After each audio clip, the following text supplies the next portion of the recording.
Meet Victoria Beckham. I guess there's a show coming out about her. So we're just going to tell you what her face tells us. So she is a classic fire face. Fire faces are denoted by a very narrow chin. And as you can see by this picture, chin comes down very narrow. This is a sign of someone who's very sensitive. Just as fire burns fast, these people are quick. Their minds are quick, but they're also extremely sensitive, tend to be oversensitive. The next thing we like to look at is the right and left eye. The right eye is what we show to the world. It's our public persona, and it's our mother's influence. The left is our true inner private self, and it's our father's influence. If we cover up that left eye and just look at the right eye, she's intense. Good or bad? Depends. It can be a good situation, may not be in all situations. Now, when we cover up the opposite eye, we cover up that right eye and just look at the left eye, there's sadness there. Now, again, does that sadness have to do with a male? My guess is yes. There's no way to know for sure. I don't know this person at all. I think she's married to somebody very famous. I'm not up on a lot of these folks, so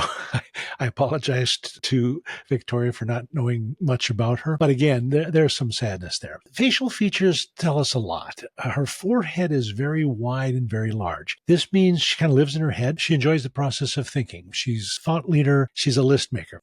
Those of us that have these large foreheads, we never finish our list. We're all about the journey, never about the destination. Hairline is also wide. So this is someone that has some rebellious tendencies. Chances are she was a little rebellious as a teenager. I'm sure she enjoyed her teen years. I'm not sure her parents did. For sure, she rebels against conformity. Status quo is not something Victoria is even remotely interested in. Next, we have her eyebrows. And again, in a clinical setting, or if I'm teaching in front of a crowd, I would always point out the thing that jumps out at me quickest, and that is her eyebrows. One, they're unequal heights. So this indicates she can be moody. She can be overly sensitive. Again, she's a fire face. She's going to be sensitive. But she may have a bit of a tempestuous relationship with a parent or a step parent. And then notice that right eyebrow comes screaming down like this. This is a sign of being very critical. Now, it's on the right side.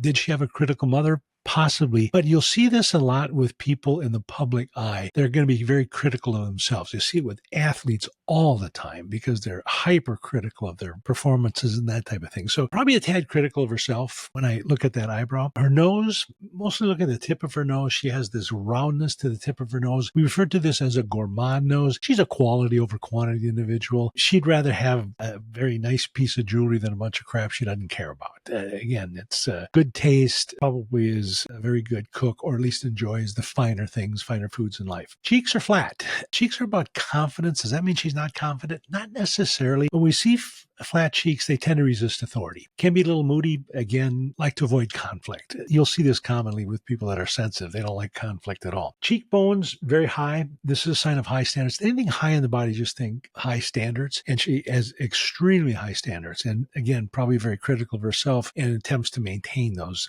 standards. Chin, narrow chin. That's what denotes the fire face. So these people are sensitive. They tend to be moody. They need to be around people, and yet they're very indecisive. It's a weird anachronistic situation. And then her jaw is narrow. Again, that's what makes them the fire face. So these people can be swayed by emotions, especially of other people. They can be kind of pushed a little bit because of their sensitivity. So that's Miss Victoria Beckham. I hope you enjoyed her.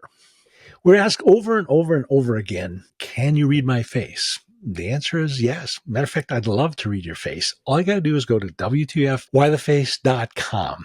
Now, there's several options there. It's not a costly thing to do. First option is I can simply give you a written report. It'll be 7-8 pages long. I will read your face. I will go over psychological aspects, traits that are positive, traits that are negative, also some health issues. That is one fee. The second option is you'll also get a 7 to 8 page written report. Plus, I will physically call you. Questions will come up. I usually spend 30 to 60 minutes on the phone with you. Obviously, it's a little higher price because it's going to be more time involved. But a lot of questions will come up and you'll say, okay, I got that. But what does that really mean? And I can kind of explain a little more in depth. The third option is, again, 7 to 8 pages. I'll call you. But we can also discuss some options. If there's some things that you're concerned with, we can kind of point you in a direction. I can't physically treat you, but I can certainly make some suggestions. When you talk to your own doctor, pay attention to this or whatever it might be. So if you're interested, please upload your faces and we will be happy to read them for you. Would love to do it.